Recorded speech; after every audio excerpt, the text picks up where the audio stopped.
and welcome back to Living Pages. Tonight, for our 13th episode, we will begin The Legend of Sleepy Hollow by Washington Irving. Found among the papers of the late Diedrich Knickerbocker. In the bosom of one of those spacious coves which indent the eastern shore of the Hudson, at the broad expanse of the river denominated by the ancient Dutch navigators the Tappan Zee, and where they always prudently shortened sail, and implored the protection of St. Nicholas when they crossed, there lies a small market town or rural port, which by some is called Greensburg, but which is more generally and properly known by the name of Tarrytown. This name was given, we are told, in former days by the good housewives of the adjacent country, from the inveterate propensity of their husbands to linger about the village tavern on market days. Be that as it may, I do not vouch for the fact, but merely advert to it for the sake of being precise and authentic. Not far from this village, perhaps 2 miles, there is a little valley, or rather lap of land among high hills, which is one of the quietest places in the whole world. A small brook glides through it, with just murmur enough to lull one to repose, and the occasional whistle of a quail or tapping of a woodpecker is almost the only sound that ever breaks in upon the uniform tranquility. I recollect that, when a stripling, my first exploit in squirrel shooting was in a grove of tall walnut trees that shades one side of the valley. I had wandered into it at noontime, when all nature is peculiarly quiet, and was startled by the roar of my own gun as it broke the Sabbath stillness around, and was prolonged and reverberated by the angry echoes. If ever I should wish for a retreat, whither I might steal from the world and its distractions, and dream quietly away the remnant of a troubled life, I know of none more promising than this little valley. From the listless repose of the place and the peculiar characters of its inhabitants, who were descendants from the original Dutch settlers, this sequestered glen has long been known by the name of Sleepy Hollow. And its rustic lads are called the Sleepy Hollow Boys throughout all the neighboring country. A drowsy, dreamy influence seems to hang over the land and to pervade the very atmosphere. Some say that the place was bewitched by a high German doctor during the early days of the settlement. Others, that an old Native American chief, the prophet or wizard of his tribe, held his powwows there before the country was discovered by Master Hendrik Hudson.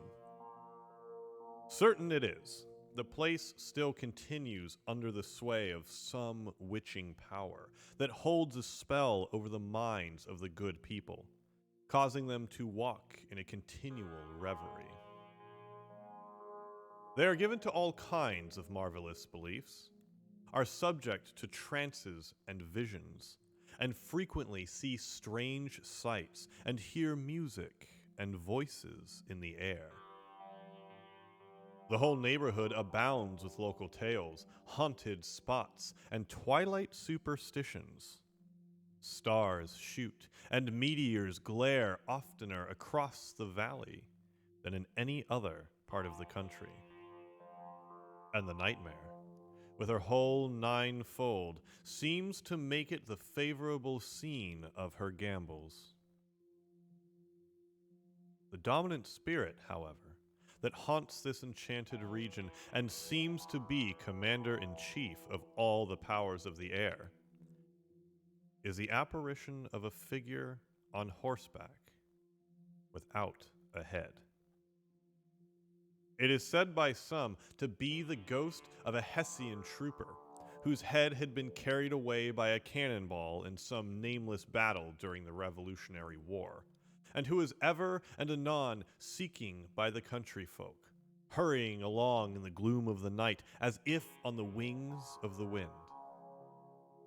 His haunts are not confined to the valley, but extend at times to the adjacent road, and especially to the vicinity of a church at no great distance.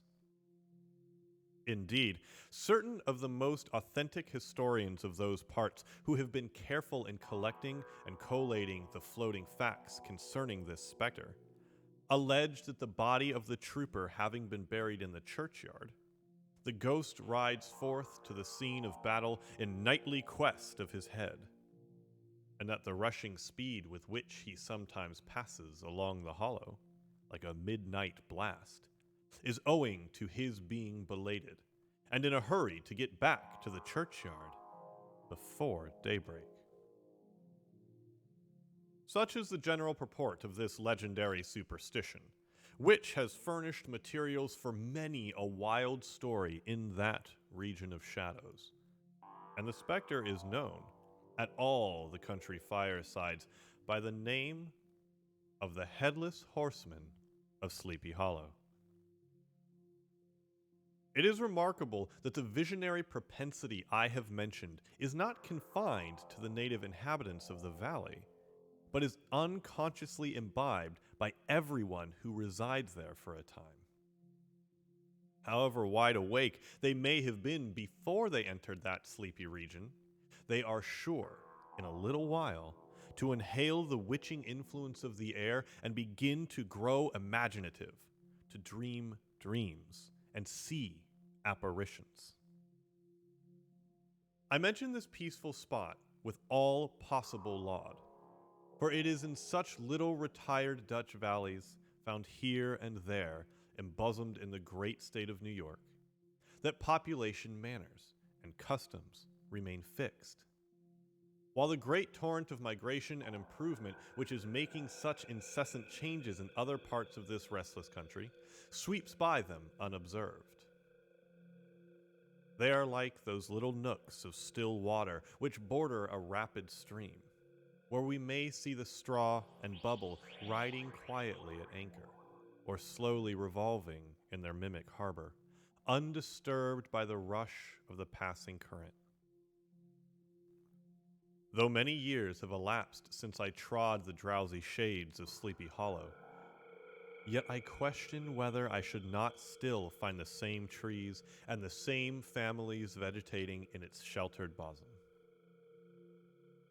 In this by-place of nature, there abode, in a remote period of American history, that is to say, some 30 years since, a worthy wight of the name of Ichabod Crane, who sojourned, or, as he expressed it, tarried, in Sleepy Hollow for the purpose of instructing the children of the vicinity.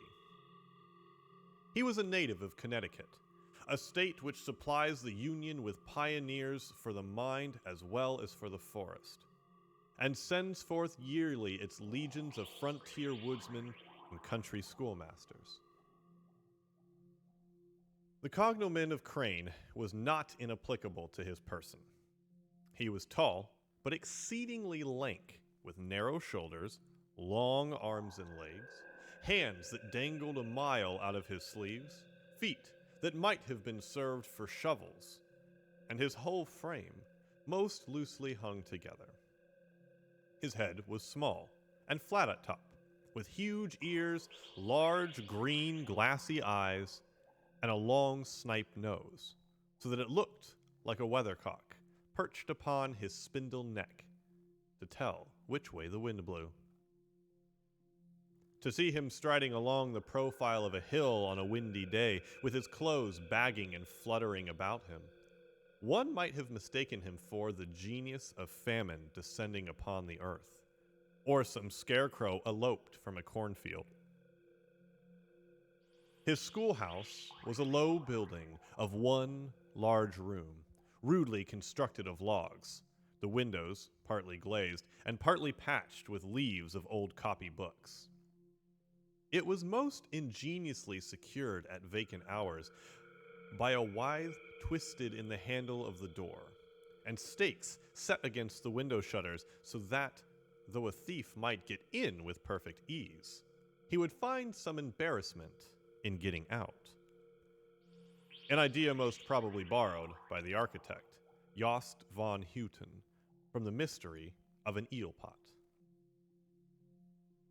The schoolhouse stood in a rather lonely but pleasant situation, just at the foot of a windy hill, with a brook running close by and a formidable birch tree growing at one end of it. From hence the low murmur of his pupils' voices, conning over their lessons, might be heard in a drowsy summer's day, like the hum of a beehive, interrupted now and then by the authoritative voice of the master, in the tone of menace or command, or, peradventure, by the appalling sound of the birch as he urged some tardy loiterer along the flowery path of knowledge. Truth to say, he was a conscientious man, and ever bore in mind the golden maxim, spare the rod, spoil the child. Ichabod Crane's scholars certainly were not spoiled. I would not have it imagined, however, that he was one of those cruel potentates of the school who joy in the smart of their subjects. On the contrary, he administered justice with discrimination rather than severity, taking the burden off the backs of the weak and laying it on those of the strong. Your puny stripling that winced at the least flourish of the rod was passed by with indulgence. But the claims of justice were satisfied by inflicting a double portion on some little, tough, wrong-headed, broad-skirted urchin, who sulked and swelled and grew dogged and sullen beneath the birch. All this he called doing his duty by their parents, and he never inflict a chastisement without following it by the assurance, so consolatory to the smarting urchin that he would remember it and thank him for it the longest day he had to live. When school hours were over, he was even the companion and playmate of the larger boys, and on holiday afternoons would convoy some of the smaller ones home, who happened to have pretty sisters or good housewives for mothers, noted for the comforts of the cupboard. Indeed, it behooved him to keep on good terms with his pupils. The revenue arising from his school was small, and would have been scarcely sufficient to furnish him with daily bread, for he was a huge feeder, and though lank, had the dilating powers of an anaconda.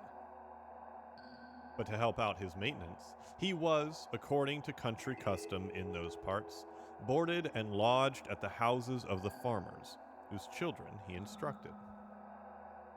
With these he lived successfully a week at a time, thus going the rounds of the neighborhood with all his worldly effects tied up in a cotton handkerchief.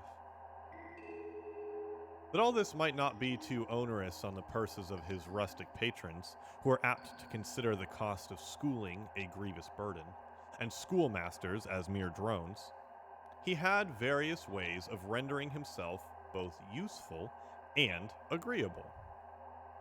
He assisted the farmers occasionally in the lighter labors of their farms, helped to make hay, mended the fences, took the horses to water, drove the cows from pasture, and cut wood for the winter fire. He laid aside, too, all the dominant dignity and absolute sway with which he lorded it in his little empire, the school, and became wonderfully gentle and ingratiating. He found favor in the eyes of the mothers by petting the children, particularly the youngest, and like the lion bold, which whilom so magnanimously the lamb did hold, he would sit with the child on one knee and rock and cradle with his foot for whole hours together. In addition to his other vocations, he was the singing master of the neighborhood, and picked up as many bright shillings by instructing the young folks in psalmody. It was a matter of no little vanity to him, on Sundays, to take his station in front of the church gallery with a band of chosen singers, where, in his own mind, he completely carried away the psalm from the parson. Certain it is, his voice resounded far above all the rest of the congregation, and there are peculiar quavers still to be heard in that church, and which may even be heard half a mile off, quite to the opposite side of the mill pond, on a still Sunday morning, which are said to be legitimately descended from the nose of Ichabod Crane. Thus, by divers, little make shafts in that ingenious way which is commonly denominated by hook and by crook, the worthy pedagogue got on tolerably enough, and was thought, by all who understood nothing of the labor of headwork, to have a wonderfully easy life of it. The schoolmaster is generally a man of some importance in the female circle of a rural neighborhood, being considered a kind of idle gentleman-like personage, of vastly superior taste and accomplishments to the rough country swains, and, indeed, inferior in learning only to the parson. His appearance, therefore, is apt to occasion some little stir at the tea-table of a farmhouse, and the addition of a supernumerary dish of cakes or sweetmeats, or, peradventure, the parade of a silver teapot. Our man of letters, therefore, was peculiarly happy in the smiles of all the country damsels.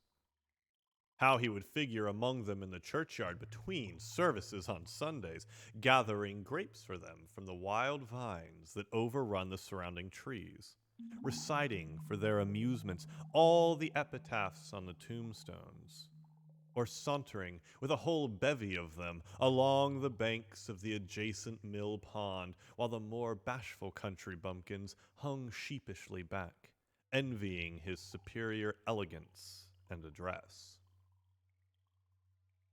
From his half-itinerant life, also, he was a kind of traveling gazette, carrying the whole budget of local gossip from house to house, so that his appearance was always greeted with satisfaction. He was, moreover, esteemed by the women as a man of great erudition, for he had read several books quite through, and was a perfect master of Cotton Mather's History of New England Witchcraft, in which, by the way, he was most firmly and potently believing. He was, in fact, an odd mixture of small shrewdness and simple credulity.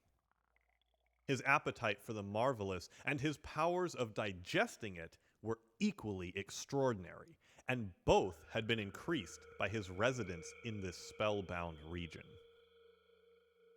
No tale was too gross or monstrous for his own capacious swallow. It was often his delight, after his school was dismissed in the afternoon, to stretch himself on the rich bed of clover bordering the little brook that whimpered by his schoolhouse, and there con over old Mather's direful tales until the gathering dusk of the evening made the printed page a mere mist before his eyes. Then, as he wended his way by swamp and stream and awful woodland to the farmhouse where he happened to be quartered, every sound of nature at that witching hour fluttered his excited imagination. The moan of the whippoorwill from the hillside, the boding cry of the tree-toad, that harbinger of storm, the dreary hooting of the screech owl, or the sudden rustling of the thicket of birds frightened from their roost. The fireflies, too, which sparkled most vividly in the darkest places, now and then startled him, as one of uncommon brightness would stream across his path, and if, by chance, a huge blockhead of a beetle came winging his blundering flight against him, the poor varlet was ready to give up the ghost, with the idea that he was struck with a witch's token. His only resource on such occasions, either to drown thought or drive away evil spirits, was to sing psalm tunes. And the good people of Sleepy Hollow, as they sat by their doors of an evening, were often filled with awe at hearing his nasal melody, in linked sweetness long drawn out, floating from the distant hill, or along the dusky road. Another of his sources of fearful pleasure was to pass long winter evenings with the old Dutch wives as they sat spinning by the fire, with a row of apples roasting and spluttering along the hearth, and listened to their marvelous tales of ghosts and goblins, and haunted fields, and haunted brooks, and haunted bridges, and haunted houses, and particularly of the headless horseman, or galloping Hessian of the Hollow, as they sometimes called him. He would delight them equally by his anecdotes of witchcraft. The whippoorwill is a bird which is only heard at night. It receives its name from its note, which is thought to resemble those words, and of the direful omens and portentous sights and sounds in the air, which prevailed in the earlier times of Connecticut, and would frighten them woefully with speculations upon comets and shooting stars, and with the alarming fact that the world did absolutely turn round, and that they were half the time topsy-turvy. But if there was a pleasure in all this, while snugly cuddling in the chimney corner of a chamber that was all of a ruddy glow from the crackling wood fire, and where, of course, no specter dared to show his face, it was dearly purchased by the terrors of his subsequent walk homewards. What fearful shapes and shadows beset his path amidst the dim and ghastly glare of a snowy night!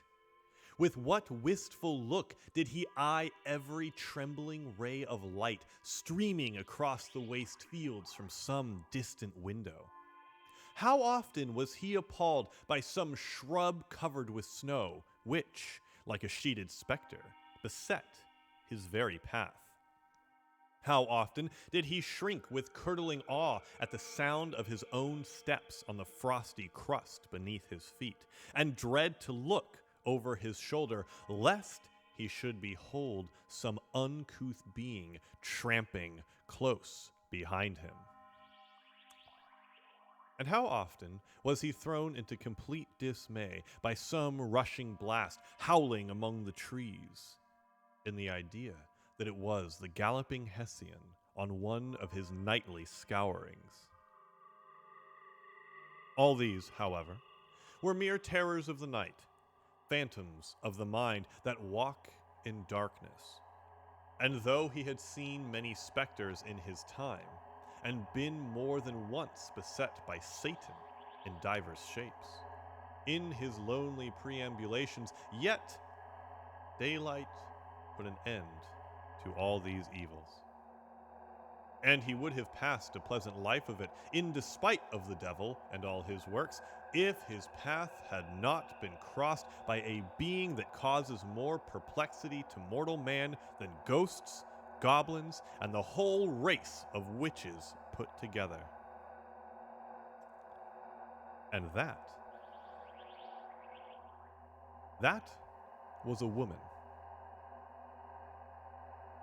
Among the musical disciples who assembled one evening in each week to receive his instructions in psalmody was Katrina van Tassel, the daughter and only child of a substantial Dutch farmer. She was a blooming lass of fresh 18, plump as a partridge, ripe and melting, and rosy-cheeked as one of her father's peaches, and universally famed not merely for her beauty, but her vast expectations. She was withal a little of a coquette, as might be perceived even in her dress, which was a mixture of ancient and modern fashions. As most suited to set off her charms, she wore the ornaments of pure yellow gold, which her great-great-grandmother had brought over from Sardam, the tempting stomacher of the olden time, and withal a provokingly short petticoat to display the prettiest foot and ankle in the country round. Ichabod Crane had a soft and foolish heart towards the sex, and it is not to be wondered at that so tempting a morsel soon found favor in his eyes, more especially after he had visited her in her paternal mansion. Old Baltus Van Tessel was a perfect picture of a thriving, contented, liberal-hearted farmer. He seldom, it is true, sent either his eyes or his thoughts beyond the boundaries of his own farm. But within those, everything was snug, happy, and well-conditioned. He was satisfied with his wealth, but not proud of it, and piqued himself upon the hearty abundance rather than the style in which he lived. His stronghold was situated on the banks of the Hudson, in one of those green, sheltered, fertile nooks in which the Dutch farmers are so fond of nestling. A great elm tree spread its broad branches over it, at the foot of which bobbled up a spring of the softest and sweetest water, in a little well formed of a barrel, and then stole sparkling away through the grass to a neighboring brook that bubbled along among alders and dwarf willows. Hard by the farmhouse was a vast barn that might have served for a church, every window and crevice of which seemed bursting forth with the treasures of the farm. The flail was busily resounding within it from morning to night.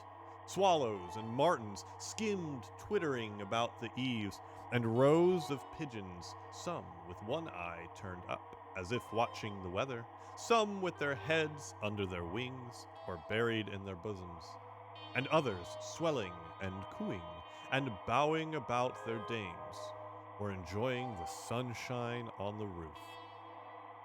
Sleek, unwieldy porkers were grunting in the repose and abundance of their pens, whence sallied forth, now and then, troops of suckling pigs, as if to snuff the air.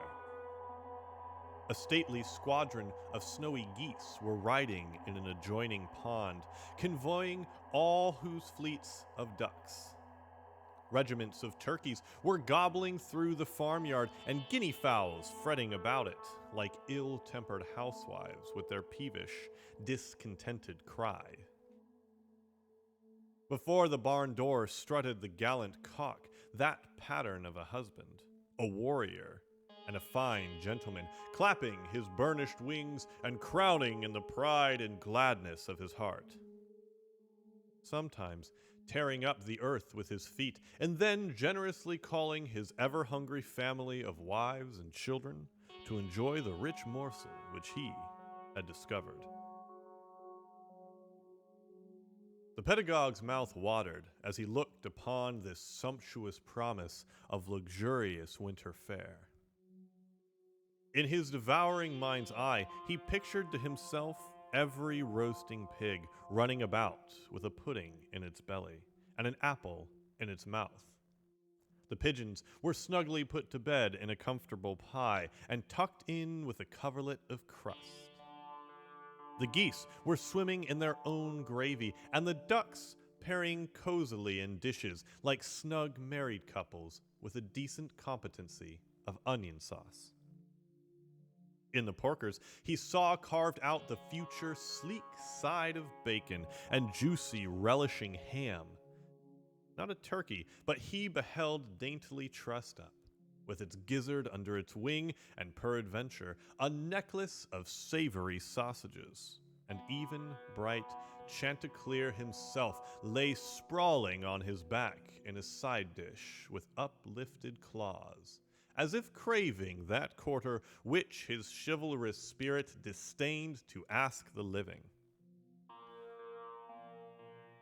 As the enraptured Ichabod fancied all this, and as he rolled his great green eyes over the fat meadowlands, the rich fields of wheat, of rye, of buckwheat, and corn, and the orchards burdened with ruddy fruit, which surrounded the warm tenement of Van Tassel, his heart yearned after the damsel who was to inherit these domains, and his imagination expanded with the idea how they might be readily turned into cash, and the money invested in immense tracts of wild land and shingle palaces in the wilderness. Nay, his busy fancy already realized his hopes, and presented to him the blooming Katrina, with a whole family of children, mounted on top of a wagon loaded with household trumpery, with pots and kettles dangling beneath, and he beheld himself bestriding a pacing mare, with a colt at her heels, setting out for Kentucky, Tennessee, or the Lord knows where. When he entered the house, the conquest of his heart was complete. It was one of those spacious farmhouses with high-ridged but low-sloping roofs, built in the style handed down from the first settlers. The low projecting eaves forming a piazza along the front, capable of being closed up in bad weather. Under this were hung flails, harness, various utensils of husbandry, and nets for fishing in the neighboring river. Benches were built along the sides for summer use, and a great spinning wheel at one end and a churn at the other showed the various uses to which this important porch might be devoted. From this piazza, the wandering Ichabod entered the hall, which formed the center of the mansion and the place of usual residence. Here, rows of resplendent pewter, ranged on a long dresser, dazzled his eyes. In one corner stood a huge bag of wool ready to be spun. In another, a quantity of linsey-woolsey, just from the loom, ears of corn, and strings of dried apples and peaches hung in gay festoons along the walls, mingled with the god of red peppers, and a door left ajar gave him a peep into the best parlor, where the claw-footed chairs and dark mahogany tables shone like mirrors. Andirons, with their accompanying shovel and tongs, glistened from their covert of asparagus tops. Mock oranges and conch shells decorating the mantelpiece. Strings of various colored birds' eggs were suspended above it. A great ostrich egg was hung from the center of the room, and a corner cupboard, knowingly left open, displayed immense treasures of old silver and well-mended china. From the moment Ichabod laid his eyes upon these regions of delight, the peace of his mind that was at an end, and his only study was how to gain the affections of the peerless daughter of Van Tassel.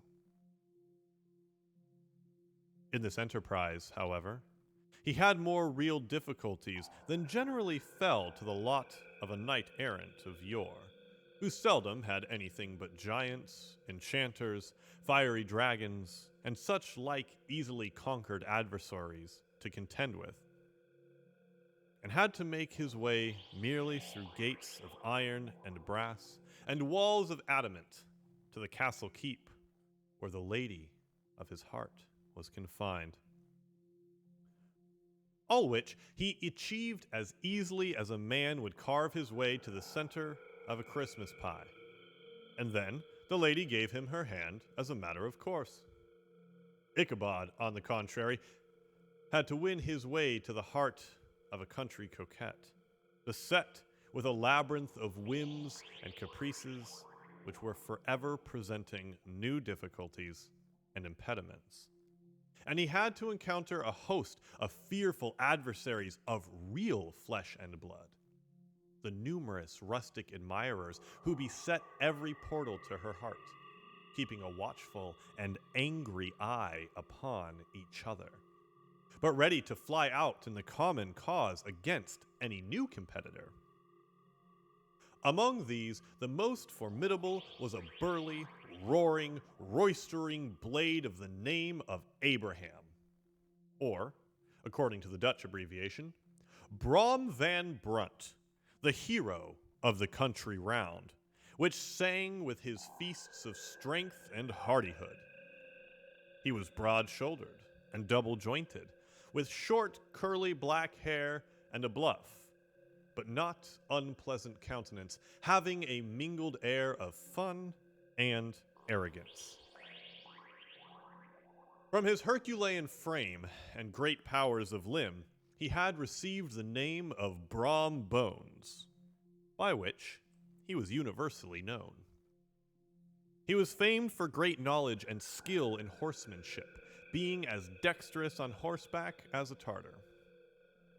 He was foremost at all races and cockfights, and with the ascendancy which bodily strength always acquires in rustic life, was the umpire in all disputes, setting his hat on one side and giving his decisions with an air and tone admitting of no gainsay or appeal. He was always ready for either a fight or a frolic, but had more mischief than ill will in his composition, and, with all his overbearing roughness, there was a strong dash of waggish good humor at the bottom. He had 3 or 4 boon companions who regarded him as their model, and at the head of whom he scoured the country, attending every scene of feud or merriment for miles around. In cold weather, he was distinguished by a fur cap, surmounted with a flaunting fox's tail. And when the folks at a country gathering descried this well-known crest at a distance, whisking about among a squad of hard riders, they always stood by for a squall. Sometimes his crew would be heard dashing along past the farmhouses at midnight, with whoop and halloo like a troop of dawn Cossacks, and the old dames, startled out of their sleep, would listen for a moment till the hurry-scurry had clattered by, and then exclaim, "Ah, there goes Brom Bones and his gang!" The neighbors looked upon him with a mixture of awe, admiration, and goodwill. And when any madcap prank or rustic brawl occurred in the vicinity, always shook their heads and warranted Brom Bones was at the bottom of it. This rantipole hero had for some time singled out the blooming Katrina for the object of his uncouth gallantries. And though his amorous toyings were something like the gentle caress and endearments of a bear, yet it was whispered that she did not altogether discourage his hopes. Certain it is, his advances were signals of rival candidates to retire, who felt no inclination to cross a lion in his amours. Insomuch that when his horse was seen tied to Van Tassel's paling on a Sunday night, a sure sign that his master was courting, or, as it was termed, sparking within, all other suitors passed by in despair and carried the war into other quarters. Such was the formidable rival with whom Ichabod Crane had to contend. And, considering all things, a stouter man than he would have shrunk from the competition, and a wiser man would have despaired. He had, however, a happy mixture of pliability and perseverance in his nature. He was in form and spirit like a supple jack, yielding but tough. Though he bent, he never broke, and though he bowed beneath the slightest pressure, yet, the moment it was away, jerk, he was erect, and carried his head as high as ever. To have taken the field openly against his rival would have been madness, for he was not a man to be thwarted in his amours any more than that stormy lover, Achilles. Ichabod, therefore, made his advances in a quiet and gently insinuating manner. Under cover of his character of singing master, he made frequent visits at the farmhouse, not that he had anything to apprehend from the meddlesome interference of parents, which is so often a stumbling block in the path of lovers. Balt Van Tassel was an easy, indulgent soul. He loved his daughter better even than his pipe. And, like a reasonable man and an excellent father, let her have her way in everything. His notable little wife, too, had enough to do to attend to her housekeeping and manage her poultry. For, as she sagely observed, ducks and geese are foolish things and must be looked after, but girls can take care of themselves. Thus, while the busy dame bustled about the house, or plied her spinning wheel at one end of the piazza, honest Balt would sit smoking his evening pipe at the other, watching the achievements of a little wooden warrior, who, armed with a sword in each hand, was most valiantly fighting the wind on the pinnacle of the barn. In the meantime, Ichabod would carry on his suit with the daughter by the side of the spring under the great elm, or sauntering along in the twilight, that hour so favorable to the lover's eloquence. I profess not to know how women's hearts are wooed and won. To me, they have always been matters of riddle and admiration. Some seem to have but one vulnerable point, or door of access, while others have 1,000 avenues, and may be captured in 1,000 different ways. It is a great triumph of skill to gain the former, but a still greater proof of generalship to maintain possession of the latter, for the man must battle for his fortress at every door and window. He who wins 1,000 common hearts is, therefore, entitled to some renown. But he who keeps undisputed sway over the heart of a coquette is indeed a hero. Certain it is, this was not the case with the redoubtable Brom Bones. And from the moment Ichabod Crane made his advances, the interests of the former evidently declined. His horse was no longer seen tied to the palings on Sunday nights, and a deadly feud gradually rose between him and the preceptor of Sleepy Hollow. Brom, who had a degree of rough chivalry in his nature, would fain have carried matters to open warfare, and have settled their pretensions to the lady according to the mode of those most concise and simple reasoners, the knights errant of yore, by single combat. But Ichabod was too conscious of the superior might of his adversary to enter the lists against him.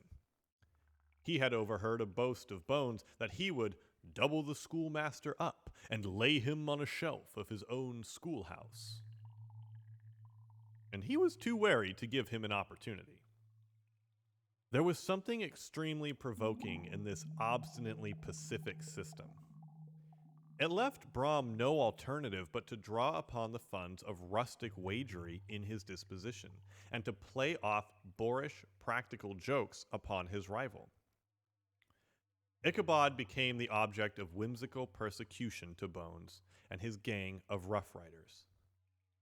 They harried his hitherto peaceful domains, smoked out his singing school by stopping up the chimney, broke into the school at night in spite of its formidable fastenings of withe and window stakes, and turned everything topsy-turvy, so that the poor schoolmaster began to think all the witches in the country held their meetings there.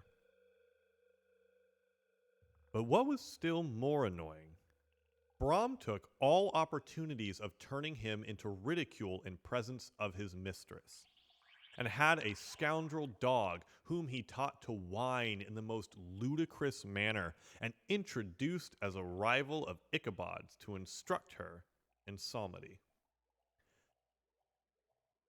In this way, matters went on for some time, without producing any material effect on the relative situation of the contending powers.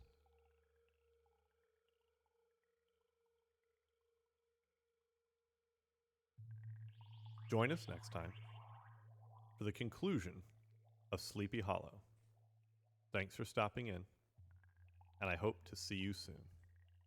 Stay safe out there.